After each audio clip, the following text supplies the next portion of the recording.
Good evening everyone, this is Jules and sasamahan po tayo ng ating kaibigan, si Christian. Hi everyone, ako nga pala si Christian. Okay, ilang taon na po? So I'm 18 years old na. Alright, ano ba pag-uusapan natin ngayon? Welcome nga pala sa programa nating Perspective.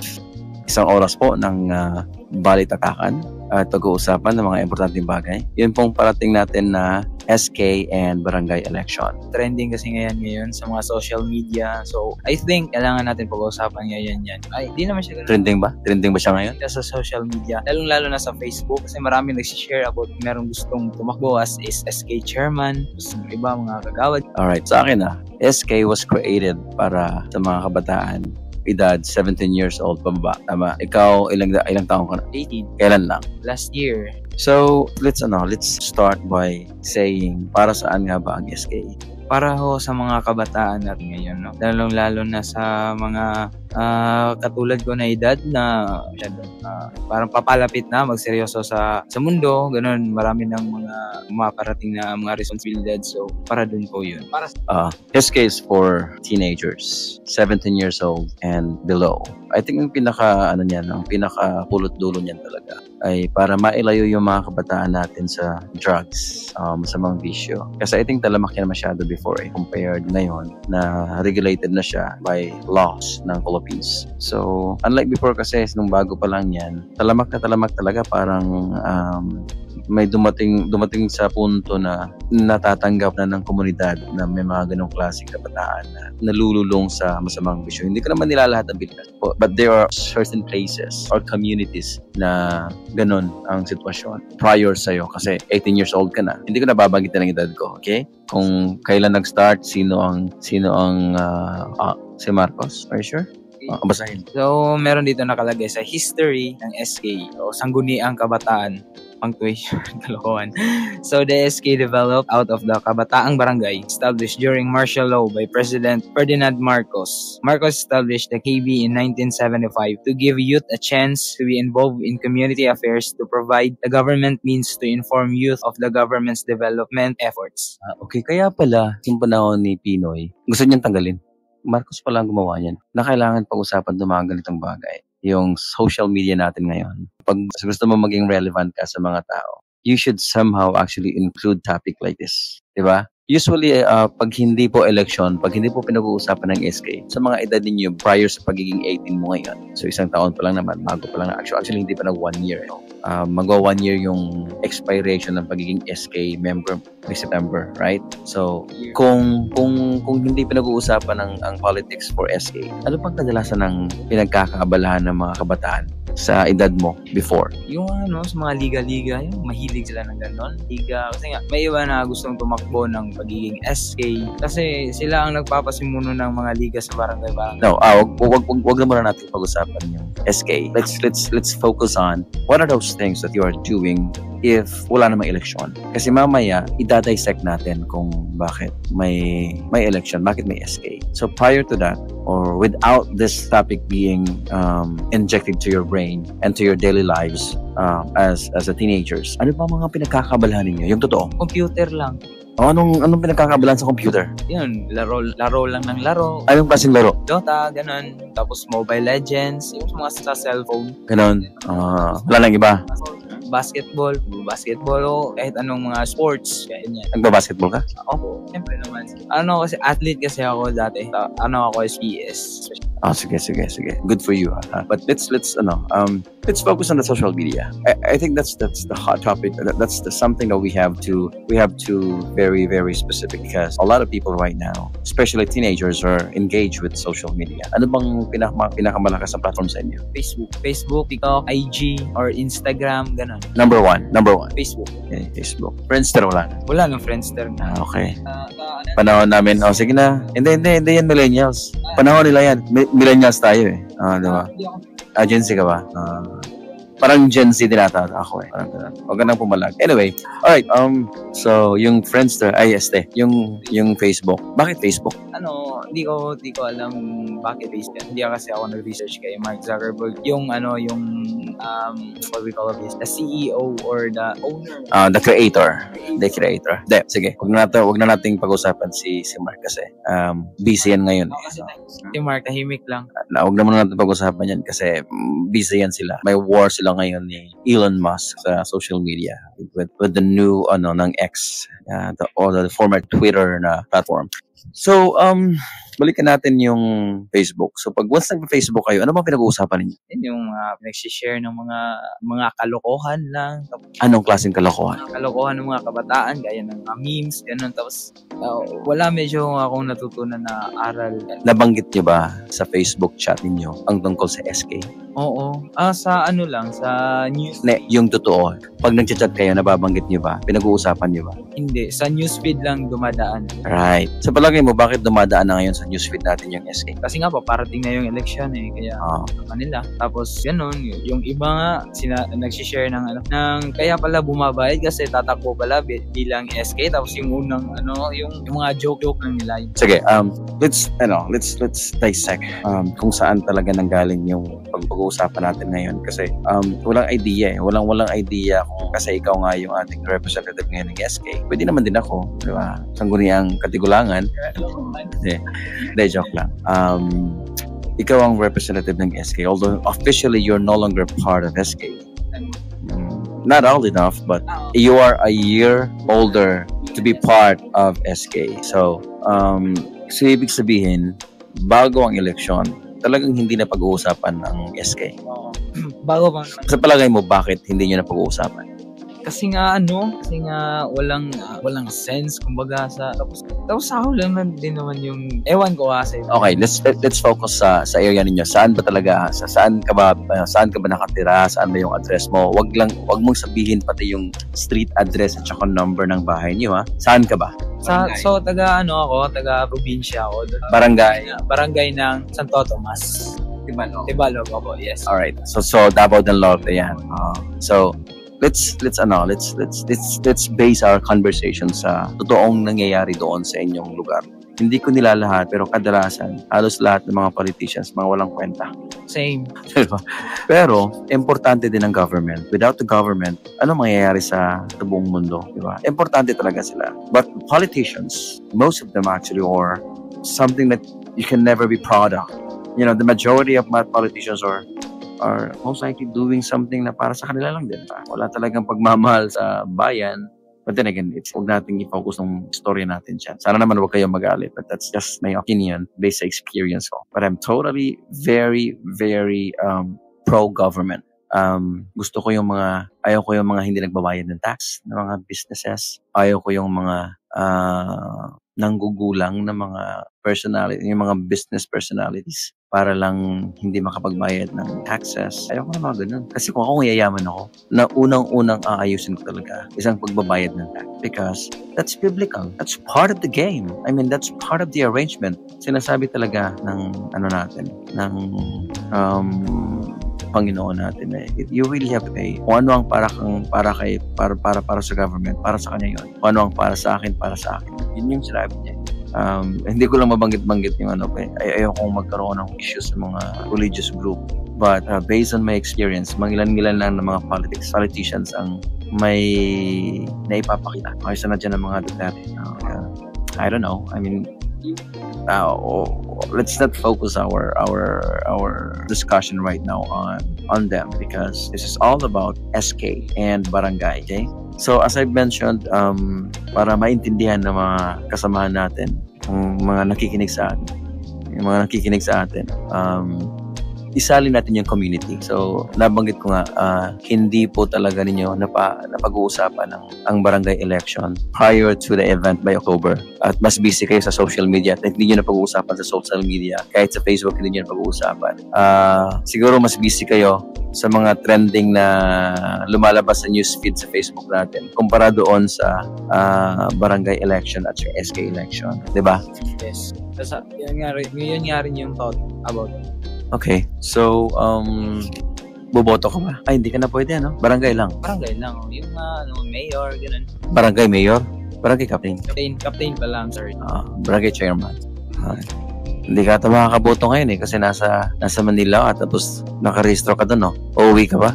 Hindi ako nakarehistro. Tsaka wala rin akong balak magrehistro. Sayang lang yung effort ko. Tapos lumipas pa may tinta. Bubutawan ko na lang. Wag naman sa akin Para sa akin lang based on my opinion. Wala rin ako mapagkakatiwalaan doon. Para sa akin lang. Sana wag naman kayo. Hindi, sa akin. Well, that is your perspective. That is your position sa politics. Ako, yun din naman ako pero ayaw kong i-share yung galit ko or yung opinion ko sa mga listeners natin. I don't want them to feel like, wag na kayong bumoto. Wag na kayong makialam sa gobyerno kasi wala namang kwenta. Hindi yun. Sa akin lang kasi, gusto ko naman Kaya lang, syempre, sa spiritual na paniniwala ko, sa religion ko, hindi yun inaalaw. Kumbaga, dinidiscourage yun. Pero, ini-encourage naman sa amin ang pagsuporta sa government. Kasi nga, part nga ng arrangement. Kayo naman mga kabataan, kung ano yung mas maganda, kahit na hindi kayo bumoto, pero nakikisali naman kayo sa mga projects sa barangay, maganda yon. Pero kung gusto niyo bumoto, mas maigi, mas maganda. Kasi parang, I think mas makakatulong kayo pag bumoto kayo. Pero hindi ko naman sinasabi na wala kayong kwenta pag hindi kayo bumoto. Ano ba, for the past years, since nagkaisip ka, ano ba ang marirecall mo na projects ng SK? Doon sa mga nangyari sa amin na project. Meron ba? Wala, ML lang. Ano yung ML? Yung Mobile Legends, sa nagpa-tournament. Do you think that event na sponsored by SK chairman ninyo? Siguro. Do you think may impact yun sa inyo? Sa iba meron, pero sa iba wala kasi yung iba hindi mahilig sa sports. So, sana para sa akin lang gusto. Sa mga sinasabi mo, parang ang gusto mong tumukin doon is yung consistency. Pagkatapos ng ML, dapat may basketball, may sports. Hindi lang basketball. Kasi syempre kabataan gusto yung may shato. Hindi naman yung shato. Ano ba sa Tagalog ang shato? Hindi mo rin alam. But anyway, okay. At least may spices lang dito sa podcast na. So, gusto ng iba, may sports para lang healthy yung physical health nila. Kasi gusto nila yung palaging pinagpapawis tapos naka-exercise parate. Yung iba, gusto nila mag-ML. Bakit basketball lang ba ang nakakapagpawis? Pinapawisan ka ata pag lumalabas ka ng joke lang. Yun nga, hindi ba ibang sports, volleyball, yung iba pa. Tsaka hindi naman din ganun kahirap na yung parang hindi sila nag-focus sa aming tatawag lang namin na problem. So in short, walang impact sa inyo yung SK for how many years? Yes, exactly. Do you think may pagkukulang ang government on implementing the SK yung SK natin ano ba tawag dito? Parang ginawa nila na batas para sa mga kabataan. Do you think may pagkukulang yung government natin? Para sa akin meron kasi hindi nakapokus. Kaya nga tinawag na SK is ang kabataan. Specifically, sino ang may problema? Sa palagay mo? Yung chairman kasi hindi siya nakafocus sa kabataan. Hindi ba natin tinanong kung may support pa from the higher government? Hindi na lang. Do you think kailangan ba na mag-antay ng support sa higher when you have the power to do something? Sa palagay mo the chairmans or those who represents kabataan can do better than what is currently showing? Oo, syempre. Kasi nga, pag pwede naman i-meeting yan. Kung ikaw kaya mo as bilang chairman, syempre yung mga kabataan, tulong din sa'yo. Pero hindi lang sa sports yung focus. Pwede nga rin kaming tumulong sa mga kumbaga merong organization na tumulong sa mga mahirap, mag-planting para makatulong sa kapaligiran, sa ating environment, kaso nga yung nangyari sa amin, walang focus nakatambay lang yung mga kabataan, walang ginagawa, ML lang ng ML, tapos yung iba umiinom pa, makita namin umiinom. Bakit ikaw hindi ka ba umiinom? Hindi po ako umiinom, against po ako dyan. Sure? Yung totoo? So the truth is, konti lang, hindi naman hindi yan ang narinig ko. Konti lang, hindi ako against sa mga, pero ginawa nilang. Hindi ka against sa mga umiinom, pero against kami sa mga kabataang umiinom kasi batang-bata pa dapat yung focus. I think that's one thing. That's the sense. That's the point of SK. You guys are supposed to be doing something else than drinking alcohol, right? True. Do you think may pagkukulang sila? Do you think kasalanan nila kung bakit umiinom kayo? palagay ko hindi. Bakit? Ng mga kabataan. Pag-usapan natin ng drugs sa area ninyo. Ayun, maraming addict sa area. Pero, nagawa naman ng parang. Wait lang ha. Paruhin natin ha. Huwag nating i-generalize kasi alam mo, masakit din yan sa mga politicians ha. Although I'm not really into politics and sometimes medyo nahihirapan akong i-embrace yung mga politicians. But the politics itself, I'm not against it. No? I'm not against the government. Masakit lang talaga kapag kasasabihin natin na maraming addict yan, tapos hindi naman natin, wala naman tayong numbers. Okay? Pero may sabihin natin na existing siya sa area ninyo. Existing siya. Kaya, kasi nga, may Pwede ka ba magbigay ng pangalan? Joke. Ay, wag naman. Wag tayo mag-name drop. Tapos, kasi nga yun. Kasi may nababalita doon may nahuhuli na ganun. Tapos, sad to say na yung iba, pinaplant lang. Pinaplanteran yung iba, siniseta. Tapos, yung iba, totoong naman talaga. Ayun nga. Okay, sige. Wag na nating bagitin yan kasi wala naman tayong mga ebidensya. I think it's more on like parang marites lang, no? Sabi-sabi lang. Yun, sabi-sabi. Kasi, di naman lahat, sabi-sabi lang. Kasi rin naman lahat, oo. Yun. Alright. Sige, pagpatuloy natin yung ating discussion later on. This is the first part of our discussions. Exactly 26 minutes na po tayo nag-uusap. Mag-break po tayo, babalik tayo. Stay there. This is UAS Radio, Yules Radio, and of course with Christian. And we're back. This is Yules, and you are listening to UAS Radio. Kasama natin po si Christian. Christian ng Tibalog. Hindi na ngayon.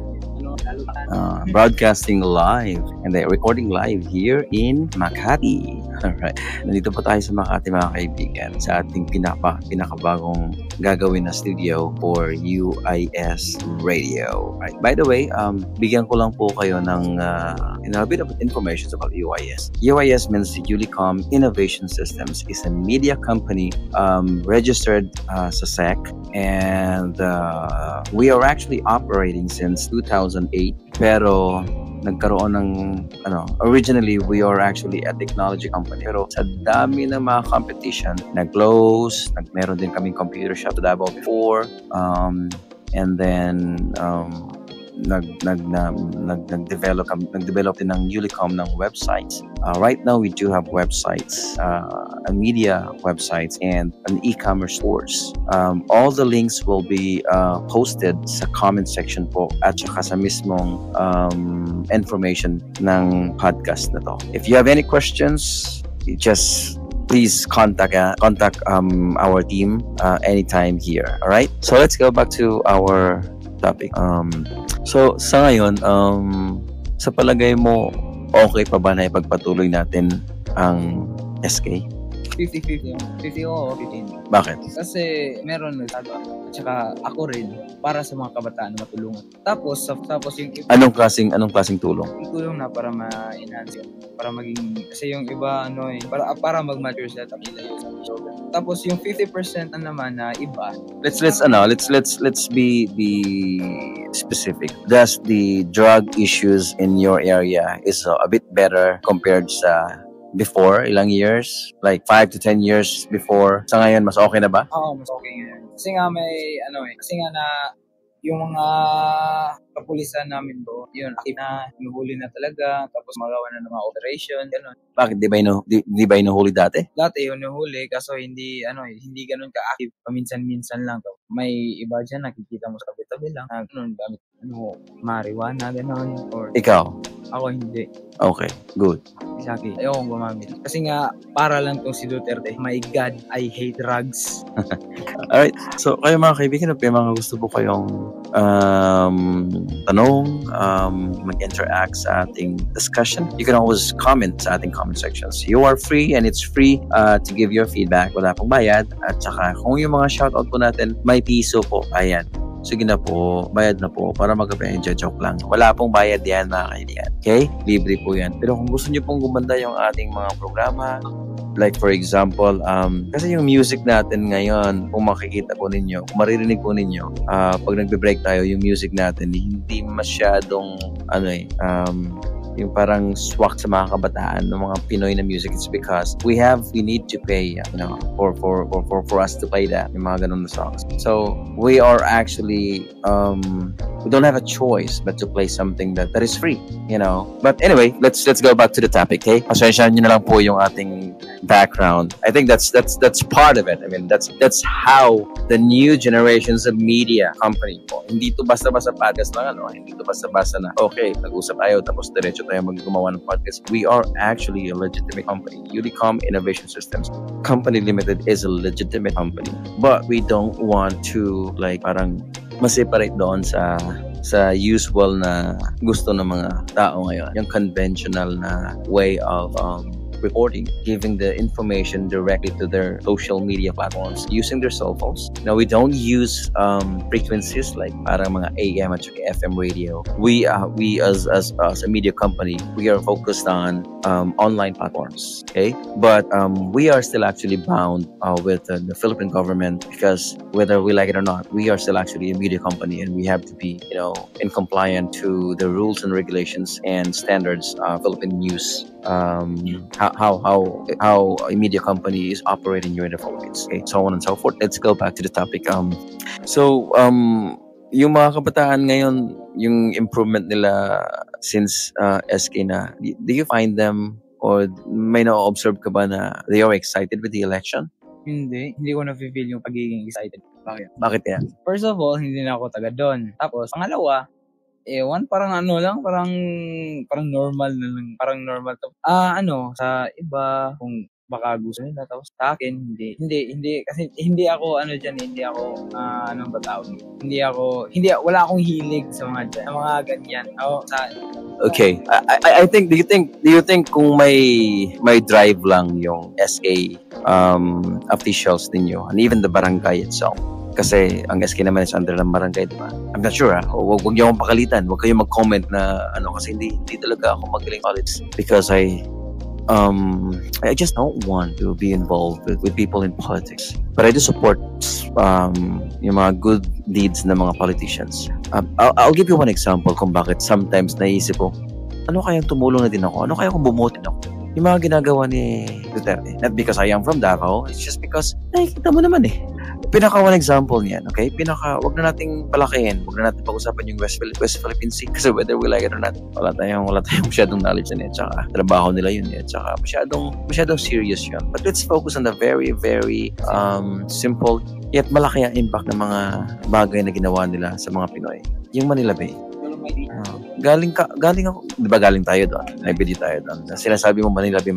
So, hindi na ata ito Manila Bay. Kasi huwag mo nang sabihin Manila Bay. Pagka iniisip mong Manila Bay, ang Manila Bay kasi madumi. May mga patayang tao nga na nakukuha dyan May mga patay na baboy, aso. At saka, kung wala yun, yung basura dyan sa labakmak, may mga dumi ng tao. Ilang taon na yan?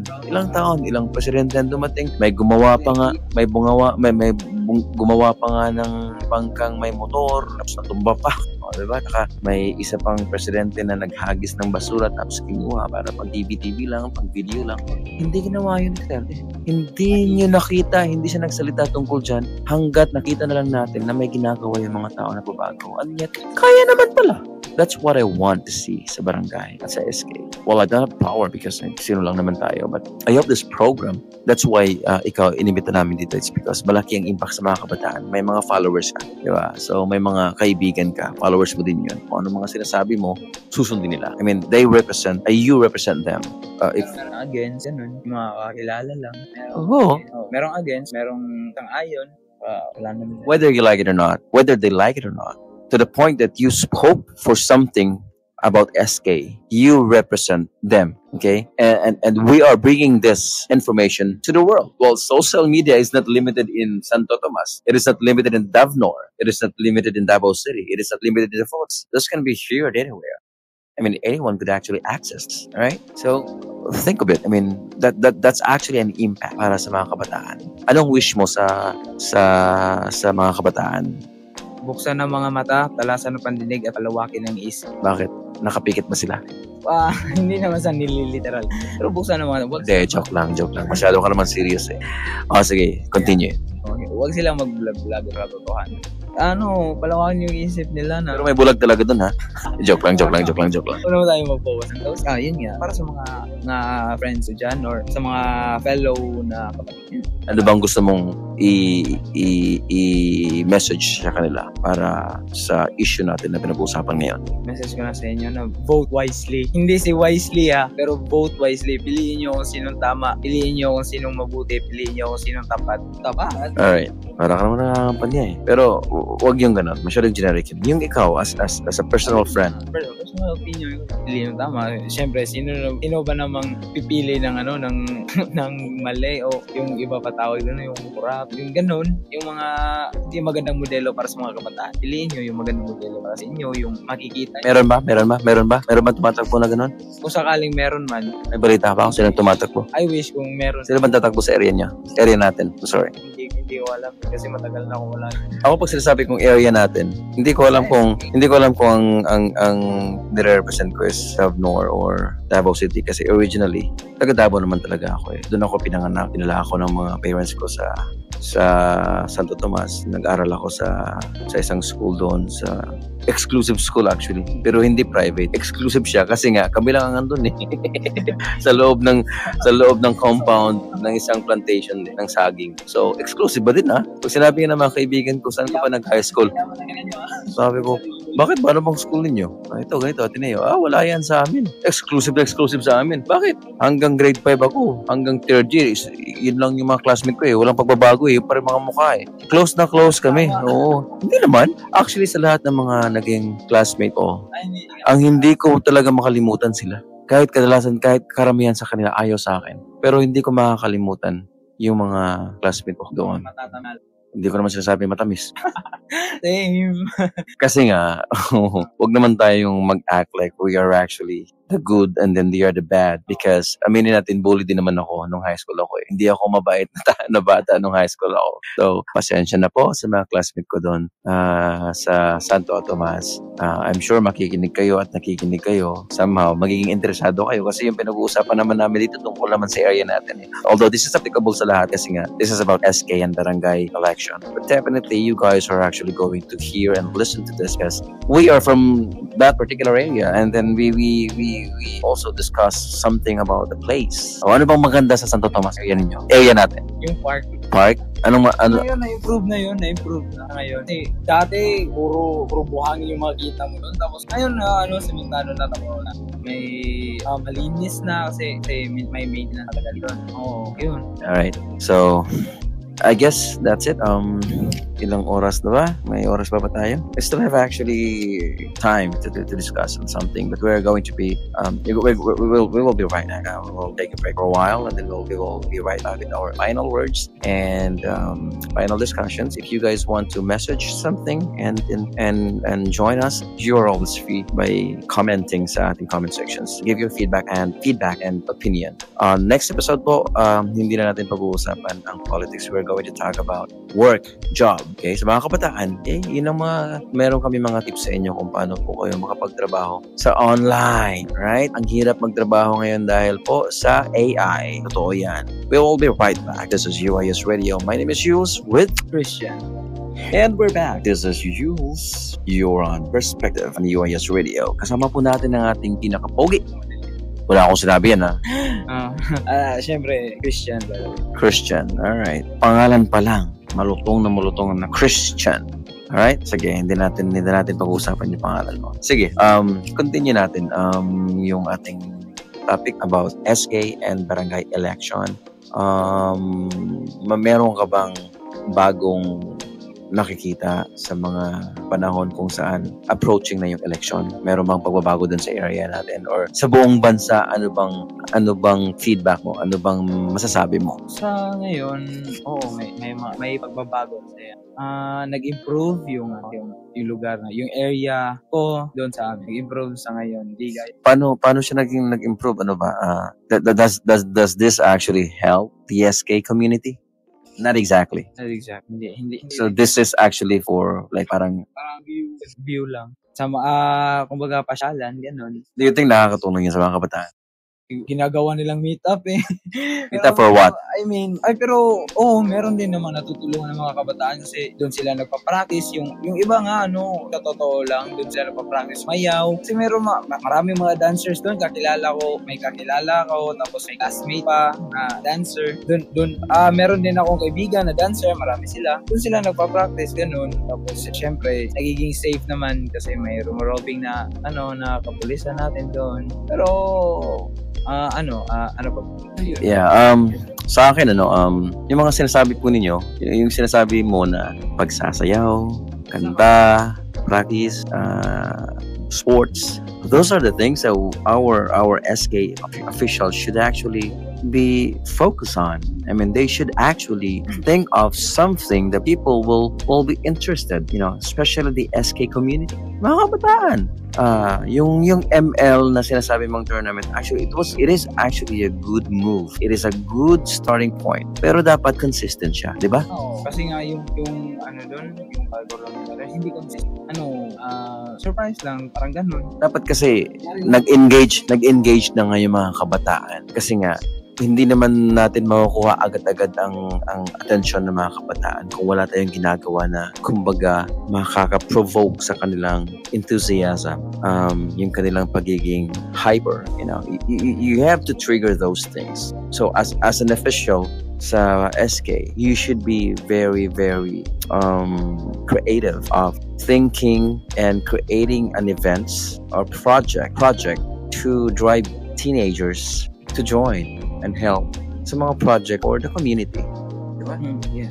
Kasi nung andun nga tayo, I tried my best to help. I tried my best para mabigyan kayo ng mga tamang information about technology. In fact, I think the reason why you are here with us is because para naging interesado ka doon sa AI at saka sa technology and how we are actually taking advantage of those technologies to become a better organization to help not only kabataan, because whether I like it or not, I am no longer part of kabataan. Okay, joke lang po yun na millennials ako. Hindi ako Gen Z, hindi rin po ako millennial. Pero malapit na eh. Isang taon lang ako dun para na pumasok sa millennials. Gen X ata kami. Ano ba tawag sa amin? Batang X. Batang X kami yung tawag sa amin. 90s pa. I'm sorry, hindi ako masyadong sa mga classification. Hindi, Batang X is 90s, right? Millennials. Ano ba Batang X? But anyway, sige na nga. So, message na lang sa mga incoming na magiging SK officials, at saka isali na din natin po yung barangay kasi whether you will like it or not, SK officials could not actually do their job without the support of barangay. So i-prevent lang natin yung dapat ba tawag dito? Mental block. Ano ba yung message mo para sa ibabalik ko lang kasi iba na sa isip mo eh. Ano ba nasa isip mo? Sino namimiss mo? Hindi, meron naman bago dito, di ba? Wala akong alam dyan. Alam. Sige. Message mo na lang doon sa mga incoming na officials na mananaog. Para sa mga Bisaya. Mananalo na officials. Pasensya na po kayo yung mga kaibigan natin po sa Santo Tomas at sa Davao, Cebu. Gusto nyo naman po namin magbisaya. Gawin na lang natin po yung tama.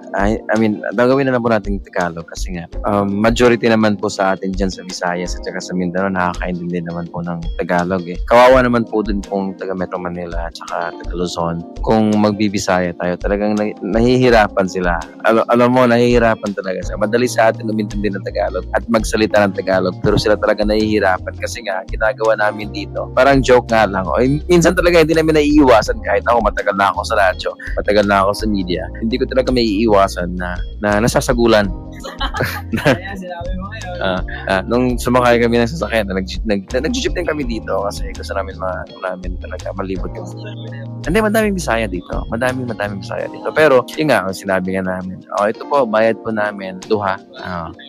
Sinabi na namin, ito din po, pasuyo po, bayad po nila, palihog. Diba? So, tapos natatawa, doon namin nakikita at nalalaman na kung sino yung Bisaya. Kasi natatawa sila. Naiintindihan nila. Kasi yung mga taga dito, kapag nagsasalita tayo ng Bisaya, parang na-mental block sila eh. Hindi nila alam kung paano mag-respond. Ibig sabihin talaga, nahihirapan sila makaintindi sa atin. So, with all due respect sa ating dialect, mahal natin yan, Bisaya. Pero pagbigyan na natin yung mga Tagalog na nahihirapan tayong intindihin. Kaya magtatagalog na tayo kahit nahihirapan kami. It's easier for me to speak English kaysa magtagalog eh. At saka it's easier also for me to speak in Bisaya kasi bisdak naman talaga tayo. Taga Davao tayo. So, sige, wala ka na ibang sasabihin tungkol sa... Wala na. Kata po. Alright.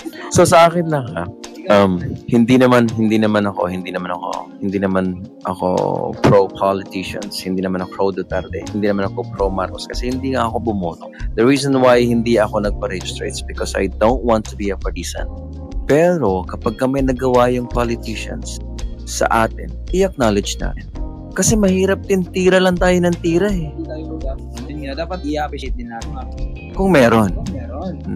Kung meron din naman silang ginagawang kabastusan, ipansinin din natin. Pero parang balance lang, di ba? Di ba? Kasi yun ang trabaho po ng media and we are just actually doing our job. And sa akin lang, message ko lang sa mga kabataan, use your technology right now. Wala sa amin yan dati. Use the technology right now to upgrade yourself. And always make it to the point na your goal on a daily basis is to upgrade yourself, a better version of yourself every day. All the information is available po sa website, available po sa internet. So bakit hindi nyo i-open yung internet para sa mga skills na yon? Hindi ko sinasabing huwag kayo mag-TikTok, huwag kayo mag-Facebook. Pero mag-focus naman kayo doon sa mga information na kailangan ninyo na ma-upgrade kayo at makatulong kayo sa atin, sa buong mundo, sa mga kabataan, sa mga parating na kabataan at sa mga magulang natin. And then let's cut all the bullshit in life. Excuse me for my language, but it's be very, very specific and straightforward. Madaming mga religious group na madaming sinasabi, hindi naman nila ginagawa ang tama. Madami ding politicians na madaming sinasabi pero wala namang resulta. Madami din namang mga pangyayari sa buhay natin araw-araw na hindi natin gusto pero wala tayong choice. It's because tayo po ay walang pera, hindi mayaman.